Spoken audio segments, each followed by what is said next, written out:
Марс Сариев бийлик күзүндө реформатор адамды өкмөт башчы кылбаса абал мындан да оор болот. Марс мырза, Кубатбек Бороновдун өкмөт башчы болушун кандай кабыл алдыңыз жана анын ишмердүүлүгүнөн эмнелерди күтөсүз? Боронов парламенттик шайлоого чейин негизинен шайлоо иштери менен алек боло турган техникалык өкмөттүн техникалык фигурасы болуп калды. Бийлик бул кишини шайлоону жакшы уюштурат деген ишеним менен ушул кызматка бекитти. Парламент болсо президент кандай кааласа, кимди кааласа ошол адамды сөз жок эле бекитип берет. Абылгазиев күчтүү аппарат кызматкери болгону менен реформатор эмес да, бийлик күзгү шайлоодон кийин өкмөт башчы кызматына күчтүү реформаторду алып келүү аракетин көргөнсүп жатат. Антпесе абал абдан эле кыйындап кетпедиби? Бороновдун экономикалык маселелерди чечкенге шаасы да жетпейт. Анын негизги кыска убактысын шайлоо алат. 5 миллиард сом турган жыштыктарды сатуу иши боюнча негизги күнөөлүү адамдар жоопко тартылабы? Толугу менен жоопко тартылат деп айтуу кыйын. Бул иш эми эл аралык деңгээлде болуп калды го. Бул иш Казакстандын компанияларына тиешелүү болуп сөз тийип жатпайбы? Андыктан терең териштирүү болот го. Ансыз деле Казакстанга экономикалык блокадалар болуп кыйын учур болууда. Менимче жыштык боюнча коррупция деген бул иш Абылгазиевди кызматтан кетирүү боюнча шылтоо эле болчу. Биздин соттордуго билесиздер да, мындай иштин аягы эл каалагандай жыйынтык менен бүтөт деп айта албайм. Көпкө созулуп, негизги күнөөлүү чоң фигуралар жоопко деле тартылбай калышы толук мүмкүн. Саясий бирикмелер боюнча оюңузду айтсаңыз, Текебаев, Сариев, Мумбеков жана башкалар тууралуу. Бул саясатчылардын бириккени бийликтин долбоору эмес. Булар бийликке конструктивдүү оппозиция катары биригишти. Жарандык коом буларды колдойт. Азырынча булардын мүмкүнчүлүгү бар. Бийлик буларды оюндан чыгарууга аракет кылбайт деп да айтуу эрте. Бийликчил 3-4 партия шайлоого катышары күтүлүп жатат. Бирок булардын партиясы аларга каршы турган негизги партиялардын бири болуп калышы да ажеп эмес. Бул жагын эми биз шайлоодо көрөбүз. Алмамет Шыкмаматов, Алтынбек Сулаймановдор да биригип күч топтоп жатышыптыр. Шайлоого жакын ушундай бирикмелер көп болот. Чоң Казат менен Ташиев, Мадумаровдордун сүйлөшүп жатканы боюнча да сөздөр айтылууда. Бирок баары тууралуу азыр так баса белгилеп, андай же мындай деп айтуу кыйын. Чоң Казат коомчулуктун колдоосунан ажырап баратат. Ооба, алар башындагы темпти кармашкан жок. Барган сайын темп түшүп баратат. Башында Жумалиев сыяктуулардын мыйзамсыз байыганын катуу айтып чыгышкан, кийин кайра айткан сөздөрүнөн кайта башташты. Чоң казатчылардын башындагылар өздөрү укук коргоо тармактарында иштешкен да, алардын чоң саясатта көп деле тажрыйбасы жок. Жаңылбасак, сиз мурунку шайлоолордо Бабанов менен убагында иштешкенсиз да, ал кишини жакшы билесиз. Саясаттан кеткенин жарыялаган саясатчы сөзүнө турбай, кайра шайлоого бара турганын кыйтып айттырып аракет кылып жатканы айтылды. Бабановдун чоң саясаттан азырынча кетип калышы кыйын го. Мүмкүн бул шайлоого катышуу аракетин көрүп жаткандыр. Бабанов да өзүн саясатта реформатор катары көрсөтүү аракети күчтө. Азыркы бийлик деле ал жагынан кабардар. Балким Бабановду Россия колдоп сүрөөнгө алат. Мындан тышкары өзүнүн чоң долбоору бардыр. Азырынча бул багыттар боюнча саясий карталар ачыла элек. Эгер Бабановду Россия бийлиги колдоп койсо, ал саясатка мурункудай эле аралашып өкмөт башчы болуу аракетин көрөт. Буга чейин Бабановго козголгон бир нече оор кылмыштарын эстен чыгарбашыбыз керек да.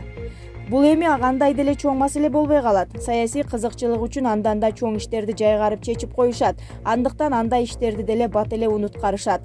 Батукаевдин иши боюнча да иштер кандай жүрүп жатканын байкап жатпайбызбы? Чынында бийликтин айласы кетип турат. Президенттин мөөнөтү бүтөрүнө 3 эле жыл калды. Буга чейинки 3 жылда көп нерсени чече албады. Кийинки 3 жыл артта калган 3 жылдан да оор болот. Ошон үчүн бийлик түндүк жактан өкмөттүн ишин алдыга жылдыра турган реформатор саясатчыны алып келиши керек. Россиядагы абалды деле көрүп жатасыздар. Алар мурункудай союздук мамлекеттерди түзүү аракетинде болуп жатканы менен Белоруссия катуу сынга алып жатат. Казакстан болсо эпти сынга алып жатканын угуп жатабыз. Эгер Россия колдоп өзүнүн капиталдарды алып келсе жакшы болмок деген ойлор бар. Бабанов өзү реформа жасаганга чечкиндүү аракеттерди жасамак. Сиз эми айлантып келип эле Бабановду айтып жатасыз. Кыргызстанда андан башка киши жокпу? Бул адам Акаев, Бакиев, Атамбаев менен да иштеп, өзүн көрсөтүп, эмнеге жөндөмдүү экенин ачыктаган. Бул адамга мамлекеттен эмес, жеке герд башынан кызыкчылыгы жогору экенин эл жакшы билет, сиз да билесиз. Туура, бирок чоң саясат деген бар да. Чоң саясатта андай нерселер көп деле эске алынбай калат. Силер муну да унутпагыла. Азыр өкмөттө такыр акча жок да. Экономика улам артка кетип жатат. Орто бизнес, майда бизнес деген күзгө чейин мындан да оорлойт.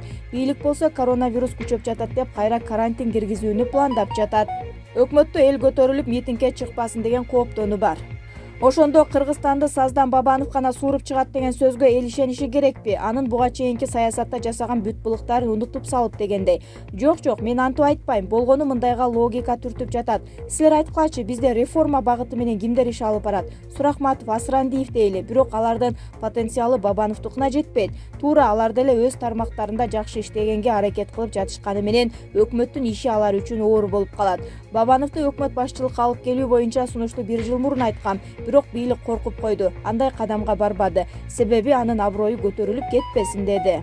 Жээнбеков Бабанов менен кантип иштешмегеле? Ажоо шайлоодо Бабановду коррупцияны сенден баштайм деп катуу сынга алган. Эми ал сөздүн баарынан кайтып кайсы жүзү менен Бабановду өкмөт башчы кылмак эле?